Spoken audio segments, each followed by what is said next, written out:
Hello all, welcome back to my channel.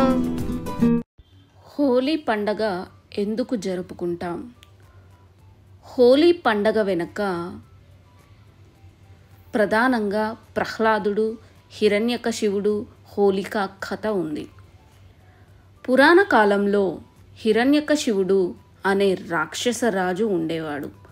అతను తాను ఎంతో శక్తివంతుడని అనుకొని తనను మాత్రమే అందరూ పూజించాలని ఆదేశించాడు.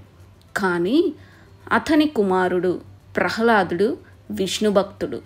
అతను ఎప్పుడూ భగవంతుడి నామస్మరణ చేస్తూ ఉండేవాడు. హిరణ్యకశివుడు దీనికి కోపగించి తన కుమారుణ్ణి ఎన్నో విధాలుగా హింసించాడు. చివరికి తన చెల్లెలు రాక్షస హోలిక సహాయంతో ప్రహ్లాదుని చంపాలని ప్రయత్నించాడు. రాక్షస హోలికకు అగ్నిలో కాలిపోకుండా ఉండే వరం ఉండేది. ఆమె ప్రహ్లాదుని ఒడిలో కూర్చోబెట్టుకొని అగ్నిలోకి వెళ్ళింది. కానీ భగవంతుడి అనుగ్రహంతో హోలిక కాలిపోయింది. ప్రహ్లాదుడు సురక్షితంగా బయటపడ్డాడు.